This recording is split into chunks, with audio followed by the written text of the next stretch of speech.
Buenos días, soy el doctor Sergio Gianni, director interino del área quirúrgica del Instituto de Oncología Ángel Roffo, dependiente de la Facultad de Medicina de la Universidad de Buenos Aires. Me han pedido que haga un resumen sobre la historia del Instituto de Oncología y sobre la vida del doctor Roffo. Así que, bueno, brevemente voy a darles un pequeño pantallazo de ambos temas. En primer lugar, decir que pocas veces en la historia se ha dado la situación de una relación tan estrecha entre la vida de una persona y su obra. A punto tal de que es prácticamente imposible hablar de la vida del doctor Roffo sin hablar del instituto que lleva su nombre. La historia empieza, la podemos remontar a 1910, año en que el doctor Roffo se recibe de médico en la Facultad de Medicina de la Universidad de Buenos Aires con medalla de oro, donde su tesis doctoral, el cáncer, una contribución a su estudio, adquiere la máxima calificación por parte del jurado. Y 2 años después, en 1912, el doctor Roffo presenta su trabajo señero en oncología, llamado El cáncer experimental, en una reunión de la Academia Nacional de Medicina. La Academia Nacional de Medicina en aquella época tenía muchísima influencia, era un organismo de muchísima influencia tanto en lo académico, en lo científico y también en lo político. La impresión que causó la lectura de ese trabajo en aquella reunión de la Academia de Medicina en los académicos que le escucharon fue tan grande que en esa misma sesión se propuso la creación de un instituto dedicado exclusivamente al estudio y al tratamiento del cáncer, y se lo propuso al doctor Roffo como director de dicho instituto. Esta moción, que fue elevada por un académico, el doctor Domingo Cabred, obtuvo la votación unánime de todos los académicos e inmediatamente se iniciaron las gestiones para la creación del instituto. Lo primero que hizo la Academia Nacional de Medicina fue buscar un lugar físico donde establecerlo. Para ello recurrió a la Universidad de Buenos Aires, al rector, en aquella época el doctor Eufemio Uvalles, quien cedió parte de los terrenos de la Facultad de Agronomía, donde hoy se erige el Instituto de Oncología Ángel H. Roffo. Cede entonces estos terrenos, son aproximadamente unas, si no recuerdo mal, 3 o 4 hectáreas. En aquella época esto era prácticamente las afueras de la ciudad de Buenos Aires, los arrabales de la ciudad de Buenos Aires, con digamos, muy poca población en esa zona. Sin embargo, tenía buenas vías de acceso porque ya había 3 arterias importantes pavimentadas, de manera tal que si bien este predio estaba bastante alejado de lo que era el centro neurálgico de la ciudad de Buenos Aires, el acceso era bastante sencillo. En el mismo año, en 1912, se coloca la piedra fundamental del instituto y comienzan las obras de la construcción del primer pabellón, que originalmente se denominó pabellón de dispensario, pabellón clínico y dispensario, pero con la aparición de la Primera Guerra Mundial, en 1914, las obras se pararon directamente, quedaron interrumpidas, y recién se retomarían estas obras en 1919-1920. Luego de la Primera Guerra Mundial, finalizada la misma, Roffo y su esposa, Elena Larroque, de la cual después vamos a decir algunas palabras, debido a la importancia que ha tenido esta mujer en la obra de Roffo, hacen un viaje por Europa, solventado en parte por la Academia de Medicina y en parte por la Facultad de Medicina de la Universidad de Buenos Aires. Recordemos que Roffo era una persona de clase media, si bien su mujer provenía de la clase alta entrerriana, él no era un hombre, digamos, de adinerado. En ese recorrido por Europa visita algunos centros, los pocos centros dedicados exclusivamente a oncología que había en el mundo, en Alemania, en Gran Bretaña y en Francia, y de allí toma ideas que luego él trae para impulsar en el Instituto de Medicina Experimental, que así fue la primera denominación que tuvo el hoy conocido Instituto Ángel Roffo. Es importante destacar que en ese viaje por Europa, la señora Elena Larroque, que había estudiado medicina pero no pudo recibirse como médica debido a que enfermó gravemente de fiebre tifoidea en el último año de su carrera y debió abandonar los estudios, pero es durante la carrera de medicina que lo conoce a Roffo y luego se casa con él. Decía que es durante este viaje por Europa que Elena Larroque participa de trabajos científicos en colaboración nada más y nada menos que con Madame Curie. Esto un poco para que haya una real dimensión de la importancia que tenían en ese momento las ciencias médicas en general, Argentina en el mundo, y particularmente la labor o los trabajos de Roffo, que ya eran conocidos aún antes de que el instituto se inaugurara.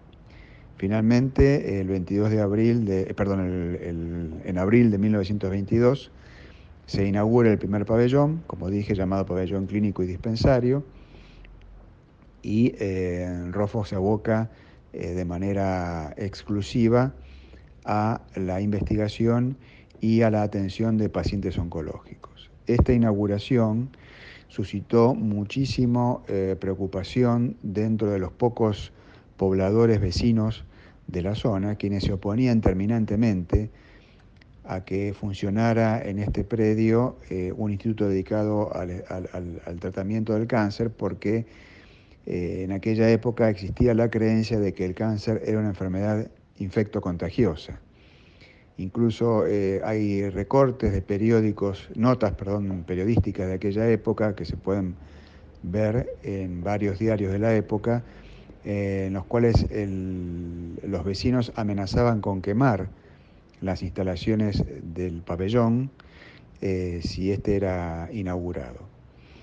Es aquí donde Elena Larroque vuelve a realizar una tarea de muchísima importancia, y esta tarea es la de convencer o demostrarle a los vecinos de la zona de que el cáncer no era una enfermedad infectocontagiosa y que no corría ningún riesgo en caso de que éste se inaugurara y comenzara a funcionar. Para hacer esto, ella lo que hace es organizar conciertos dentro de los jardines del pabellón, y con eso poco a poco va convenciendo al público de que no había ningún peligro en tener un instituto dedicado al estudio y tratamiento del cáncer eh, en, en esta zona de la capital federal. Es importante destacar que los fondos necesarios para la construcción del primer pabellón fueron obtenidos por gestiones que hizo la Academia Nacional de Medicina en el Congreso de la Nación. Por eso les mencionaba al principio de la charla la importancia o la influencia que tenía en la política de aquella época la Academia Nacional de Medicina. Así el Congreso vota los fondos necesarios para la construcción de este primer pabellón. Y esto tiene muchísima importancia porque va a generar un conflicto entre la Academia Nacional de Medicina y la Universidad de Buenos Aires con respecto a la pertenencia del instituto. Este conflicto llega incluso a la justicia y finalmente la justicia falla a favor de la Universidad de Buenos Aires, puesto que, que los terrenos pertenecían a la Universidad de Buenos Aires. Esto provoca la curiosidad de que el instituto fue inaugurado 2 veces. La primera vez fue inaugurado por la Academia Nacional de Medicina, cuando ésta ya sabía que era inminente el fallo en su contra en la justicia, y la segunda vez, en noviembre de 1922, la inauguración oficial digamos, con la pertenencia del instituto a la Universidad de Buenos Aires.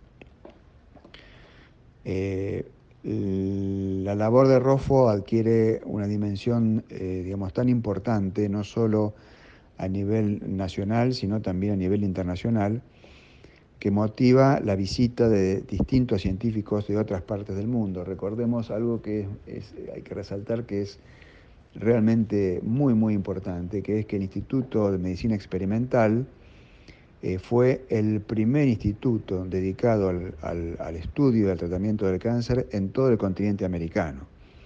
Es decir, es anterior incluso a la creación del Instituto Nacional del Cáncer de los Estados Unidos. Fue la primera institución de estas características en todo el continente americano y la cuarta a nivel mundial. Solamente Inglaterra, Alemania y Francia tenían institutos dedicados exclusivamente al estudio y tratamiento del cáncer. Como decía entonces, esto motivó la visita de numerosos científicos de todo el mundo que venían a ver la labor que estaba desarrollando el doctor Roffo. En pocos años el instituto comienza a crecer, comienzan a desarrollarse nuevos pabellones. Esto sería muy largo de contar ahora y quizás lo podríamos dejar para otra oportunidad, cómo se va desarrollando en pocos años toda la edificación que hoy constituye el Instituto Ángel H. Roffo, pero baste decir que entre 1922, fecha de la inauguración, y 1946, fecha en que Roffo es alejado del instituto, se construyeron un total de 14 edificios que conforman el complejo principal del Instituto de Oncología Ángel Roffo. Todo esto se logra gracias al aporte de familias, al aporte de privados, particularmente la familia Costa, que fue, digamos, una gran benefactora y que entregó buena parte de su patrimonio al instituto, y esto a su vez fue gestión de Elena Larroque. Elena Larroque en el año 1921, es decir, incluso antes de la inauguración del instituto, funda una ONG destinada a el apoyo financiero del instituto y de la obra del doctor Roffo, que es la Liga Argentina de la Lucha contra el Cáncer, lo que hoy todos conocemos como LALSEC. LALSEC fue creada y fundada por Elena Larroque en 1921 como una entidad exclusivamente dedicada al apoyo financiero del Instituto de Medicina Experimental. Por supuesto que con los años esa LALSEC fue adquiriendo vuelo propio y hoy por hoy prácticamente no tiene ninguna vinculación financiera con el Instituto Roffo. Pero es importante destacar esto, porque sin la labor de Elena Larroque, el instituto no hubiera llegado a ser lo que fue. Lamentablemente Elena fallece en 1926, víctima de un accidente cerebrovascular, pero deja el legado de la Liga Argentina de la Lucha contra el Cáncer, que ha cumplido 100 años hace poquito, el año pasado, cumplió 100 años, y también la creación de la Escuela de Enfermería Elena Larroque, la primera escuela de enfermería oncológica también de todo el continente americano. Así que la obra de Elena Larroque fue realmente de una importancia tal que podríamos decir que sin ella hoy el Instituto Roffo probablemente no existiría. A lo largo de toda su obra, el reconocimiento internacional de Roffo es impresionante. Se le otorgaron galardones internacionales de todo tipo. Solamente mencionaré, por ejemplo, la Cruz de Honor del gobierno alemán, que es una condecoración civil eh, excepcionalmente otorgada a no alemanes. De hecho, si mal no recuerdo, Roffo fue la tercera o cuarta persona no alemana que se la galardonó con este honor, y el primer científico galardonado con la Gran Cruz de Honor alemana. Eso para tener una dimensión de la importancia de la obra de Roffo en aquellos años. Recibió también otro sinnúmero de condecoraciones de muchísimos países del mundo, pero bueno, eso podría ser materia de otra historia o en otra oportunidad. También fue nominado 3 veces al Premio Nobel de Medicina. Esto es algo que poca gente conoce. La última de ellas le fue otorgado a Husay, pero él había sido también nominado por su labor. Y si bien la labor de Roffo en la oncología es vasta y extraordinaria, creo yo que lo más importante de su obra como científico y también como parte de la sociedad, es decir, como la función social que desempeñaba Roffo, es el haber sido uno de los primeros investigadores del mundo en comprobar, en demostrar la relación entre el cigarrillo, o sea, el hábito de fumar, y el cáncer. Y no solamente el cáncer de pulmón, sino también el cáncer de lo que él llamaba la autopista del tabaco, que era el cáncer de labio, de lengua, de laringe, de pulmón y también del cáncer de vejiga. Es decir, que Roffo está entre los primeros científicos del mundo en demostrar esta relación. De hecho, hay un trabajo del año 2005 publicado por un miembro de la OMS, el doctor Robert Proctor. Ese trabajo se titula Ángel H. Roffo, el padre olvidado de la carcinogénesis experimental del tabaco. El padre olvidado, hay que hacer hincapié en esta palabra, olvidado. Después veremos por qué fue olvidado Roffo.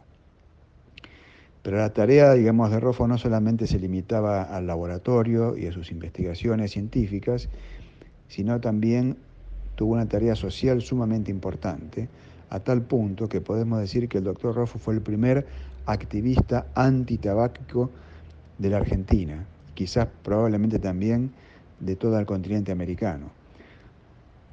Roffo a cualquier evento social al que era invitado, sea esto en colegios primarios, colegios secundarios, sociedades de fomento, ONGs, clubes barriales, etc., disertaba en términos sencillos, comprensibles para el común de la gente, de la relación que había entre el tabaco, el hábito de fumar y el cáncer. Y hay también muchos artículos escritos en revistas y en periódicos de la época en los cuales Roffo se dedica a, digamos, publicitar esta relación entre el cigarrillo y el cáncer. Estamos hablando de los años 30, de los años 40, es decir, que un científico de la talla de Roffo hablara en contra del cigarrillo en aquellas épocas era algo tremendamente peligroso para la industria tabacalera. Y probablemente el alejamiento de Roffo de su instituto y de su obra en 1946, año en el cual el instituto es intervenido y Roffo es separado de la dirección del mismo, tenga mucho que ver con la presión de la industria tabacalera sobre el gobierno de aquella época.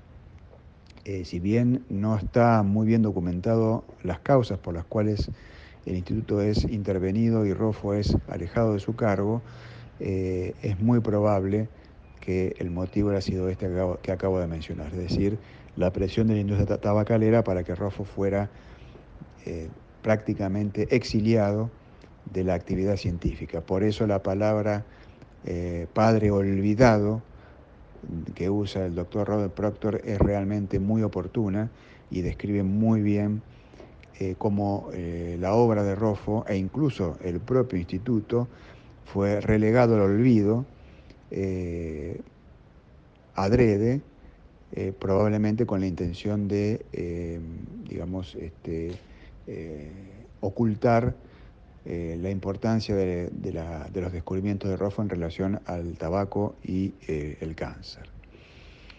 No obstante esto, y con mucho orgullo lo digo, si hoy las cajetillas de cigarrillo llevan la leyenda, por ley, el fumar produce cáncer, eso es gracias a la obra de Roffo.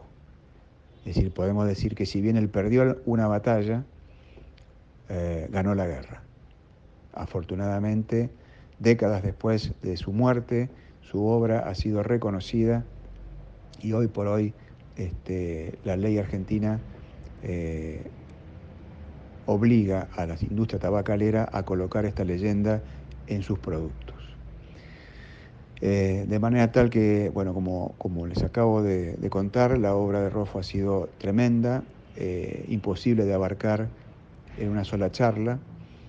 Eh, un ejemplo más de la magnitud de la obra es que en el año 1935, con motivo de las bodas de oro de Roffo, perdón, de las bodas de plata, perdón, de Roffo con el cáncer, con el estudio del cáncer, recordemos que la publicación de su tesis doctoral fue en 1910, así que en 1935 se cumplían 25 años de la obra de Roffo dedicada al cáncer. Se publica un libro, el llamado Libro de Oro, cuyo original está en la biblioteca del instituto, afortunadamente ha sido digitalizado. Ese libro contiene trabajos científicos de más de 200 investigadores de todo el mundo que contribuyeron con un trabajo científico como homenaje a las bodas de plata de Roffo con la investigación del cáncer. Científicos de elevadísima talla de todo el mundo contribuyeron con una publicación científica a esta obra descomunal que un poco resume la importancia que tuvo la tarea de Roffo en todo el mundo. De hecho, la tarea de Roffo fue muchísimo más valorada en el exterior que en su propio país.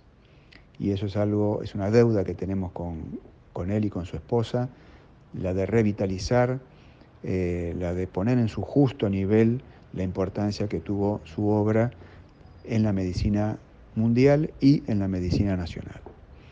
Así que bueno, este ha sido un breve resumen de la historia de Roffo y del instituto que hoy lleva su nombre. Quedo a su disposición para cualquier otra inquietud que tengan y si en algún otro momento desean algo más de información al respecto, con mucho gusto se las haré llegar. Les mando un saludo a todos. Gracias.